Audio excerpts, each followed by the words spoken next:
everybody, and welcome back to another Doctor Who Big Finish audio drama review. In today's review, I'm going to be taking a look at the latest release as a part of the Big Finish main range, which is of course the rather unusually formatted double bill release, Thin Time as written by Dan Abnett, and of course Madquake as written by Guy Adams. This release does of course feature Peter Davison as the Fifth Doctor, as well as Sarah Sutton as Nyssa, Janet Fielding as Tegan,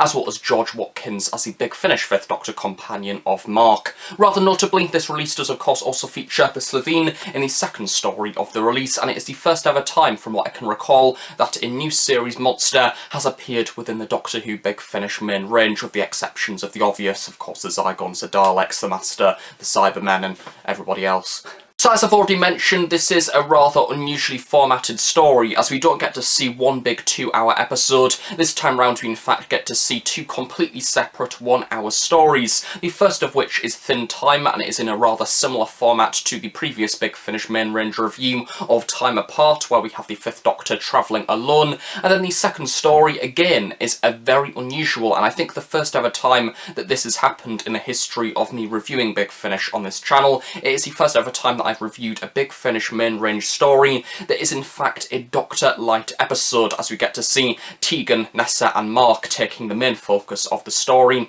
in an episode in the absence of the Fifth Doctor, which carries on after the 2019 Fifth Doctor trilogy. So without further ado, let's take a look at the first story, which is Thin Time as written by Dan Abnett. Now this is one that was very fun to listen to, I must admit. There is something about the 1-hour format that creates a rather interesting classic Doctor Who story, because it is of course featuring a classic series Doctor. However, it is kind of in the style of new series Doctor Who, where the TARDIS lands and it is instantly fast-paced from that moment onwards. And the first credit that I would like to give is in fact the director and producer Scott Handcock, alongside the music of Robert Harvey, as well as his sound design, because this episode is possibly one of the most intense Big Finish main range stories that I have ever listened to. I think that intense is a very good way to describe this story, because the entirety of the sound design almost is pumped on adrenaline. The music itself is building up constantly, and every few minutes you almost have that tension being up to notch, and then likewise that is also really nicely accompanied by the drama as featured throughout this story as written by Dan Abnett, meaning that as a listener,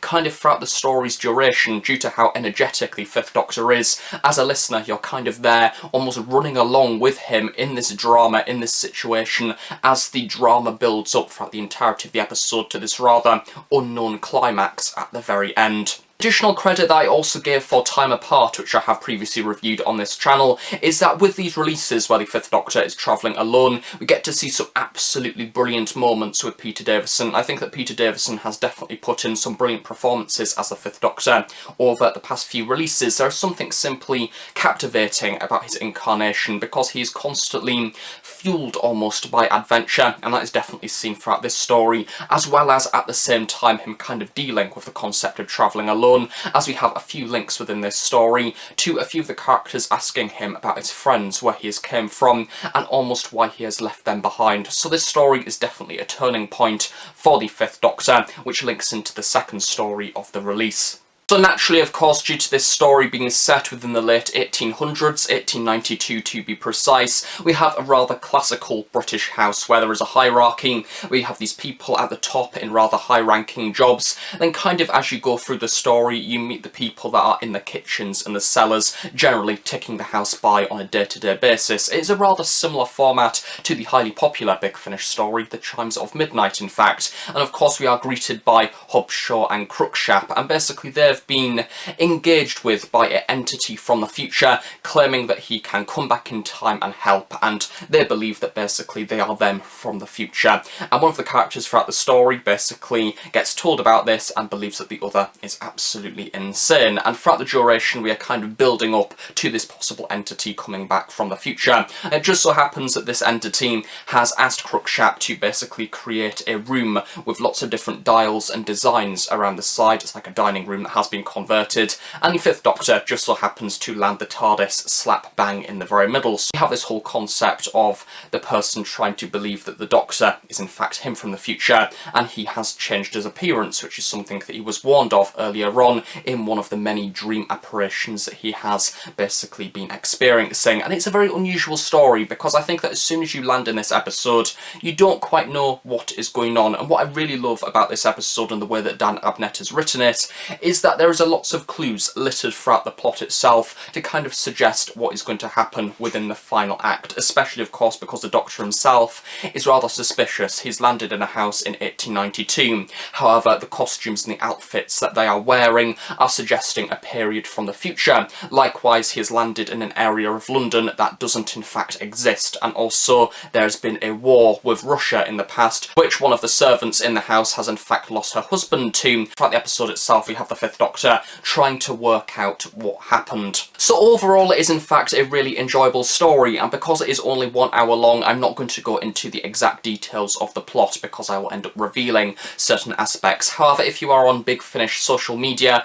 and know people who have listened to this story, you've probably been told that something happens at the very end that was unexpected. And yes, there is something unexpected that happens throughout this story, something of which that I didn't see coming at all. It's something that I imagine that people will either like or dislike depending on your preferences when it comes to audio drama. And yes, once again, another first for the Doctor Who Big Finish main range, and no doubt in the future I'll be able to talk about it more freely, but at this point I'm not going to mention it because I think it would be unfair for those people who are yet to listen to this story, but maybe I might pick it up in the future. So next up we have Madquake, as written by Guy Adams, and is of course a Doctor light story, as at the very end of the previous episode we kind of get the Fifth Doctor being sent in motion to go back and collect his companions after the events of the previous Fifth Doctor trilogy. And it's an unusual story because we are focusing on the companions and their relationship with the Doctor. We have Nyssa that is willing to give the Doctor a second chance, we have Tegan that by this point is basically hating the Doctor, and likewise we have George Watkins, who is playing Marc, who has appeared in the episodes Alexa Tartarus, I do believe Conversion, whatever that episode was called, as well as Interstitial and Festival of Fear, I think it was called. I reviewed all of those last year, and we have this lovely written stuff throughout this episode by Guy Adams that is brilliantly capturing what it is like to be a partially converted Cyberman. At the very start of the story, we have Marc talking about the way that fuel is being pumped around his body, and he has all mechanical elements within him, and because of that, he can run a lot further than most people. He is generally a lot healthier than most people and more efficient, and that's of course something that happened within the previous trilogy, and I really did like that aspect of the story. It focuses on Marc, and whilst the other two companions, Tegan and Nyssa, are focusing on their emotions and how they feel over the Fifth Doctor, you have in a brilliant juxtaposition Marc, who basically does not feel anything because of a rather dodgy emotional inhibitor that has been installed within his body. So it's a very unusual story and challenging for the TARDIS team. And then of course we throw the slitheen in on top of that as well, which again a few people may say it's just trying to attract a new series audience to the Big Finish main range, almost like it is a negative. It shouldn't be a negative because it is a great way to bring people on board who previously haven't listened to the Big Finish main range. And to be honest, I didn't quite know what to expect from this story, although I think it generally gives a nice amount of development about the Slitheen as a family and where they've came from. For example, throughout this episode we are greeted by a Slitheen who is from another family, and basically they've gone down a non-murderous, all-killing, hunting route, and they want to do a rather normal job, and because of that she is wanting to make friends with other species. And then you have again that comparison with the other Slitheen, who are the Slitheen that we have seen throughout Doctor Who Series 1 in 2005, that are ruthless killers that will literally strip people of their skin and make costumes out of their bodies. And a brilliant thing throughout this story, I kind of feel like it is the vegan equivalent for Slitheen, is that we have the Slitheen who wants to make friends with everybody, has got her own skin suit. However, it is one that isn't made out of humans, it is one that has been naturally created using different materials, and the Slitheen cares that much about the appearance of this skin suit that they even adjust little aging elements to the costume itself, such as the odd grey hair here and there, or even a few little wrinkles around the sides of the face. I thought that was a really lovely and almost human and emotional emotional aspect of the story that again gave the Slitheen a little bit more development. Of course, throughout the later half, we have the inclusion of a hunt in there as well, and basically the Slitheen trying to track down Nyssa, Tegan and Marc. Because of that, of course, Marc does have an extra sense. He knows that something is coming to attack them. And I thought that all of that was really nice and dramatic, and more importantly, it is great to have an episode that focuses on the companions in the absence of the Doctor. And to be honest, I think that all of the companions do a very good job as the main protagonist when the Doctor isn't around. The episode is surprisingly a lot more engaging than I initially thought it would be. At the same time, I do think that there is a few light-hearted elements throughout this story, which again, I didn't particularly see coming. I thought the episode overall was enjoyable, but that the ending was also pretty funny. However, at the same time, I think that if you are a fan of serious Doctor Who, then this episode perhaps isn't for you, because you do have kind of the more comedic aspect of the Slitheen being played to, not to the extent of them having vinegar thrown at them or anything like that. We don't even have a reference to vinegar throughout this story, which I was very much grateful for, although we have a slightly other comedic side coming out, again relating to the family and the parents of the Slitheen basically looking down on them, which I'm not going to speak any more about that, although it was an unusual aspect of the story that I imagine, again, you will either like or dislike. To reference in there as well, the Doctor comes in at the very end of the story to basically talk things over with the TARDIS team,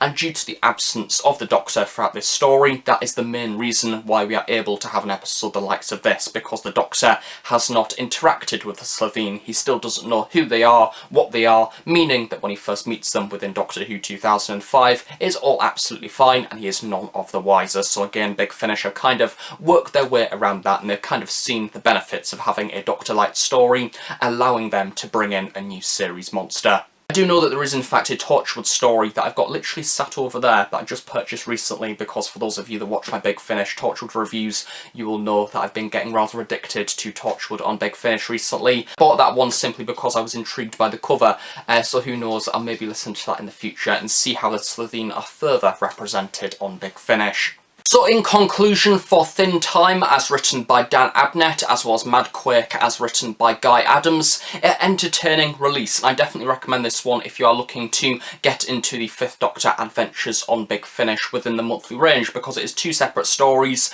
that kind of do two very different things. They are fairly experimental, of course, two 1 hour stories, one of which is a Doctor Light and the other is the Doctor travelling alone, so it kind of caters to two different categories. For me personally, I think that Thin Time is the best episode of the release. I really do love it. I think it is a brilliant self-isolated story, but also at the same time offers some absolutely brilliant performances from Peter Davison. I would dare say it's probably one of his finest hours. We have some brilliant intense moments in there, and equally I think that Madquake is also a decent experimental story dealing with the general lifestyle of the Slitheen, providing more context to the species overall, as well as giving some great moments for this TARDIS team. However, something that I've noticed whilst reviewing the Big Finish main range over the past few months is, I would dare say, since the later half of 2019, maybe into the releases of 2020, there has been a shift in feel for me as a listener with the Big Finish main range. It feels like it is more accessible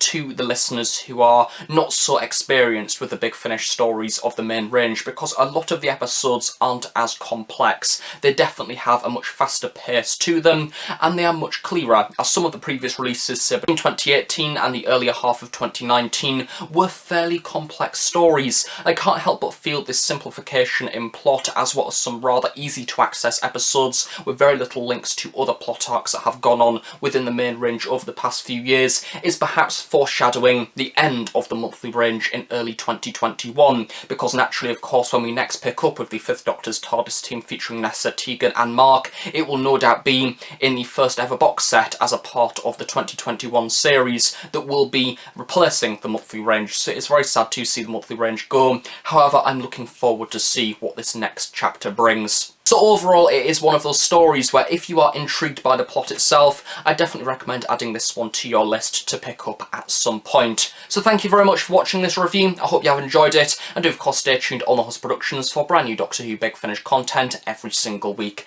Of course, on that note, I shall see you all next time. Bye for now.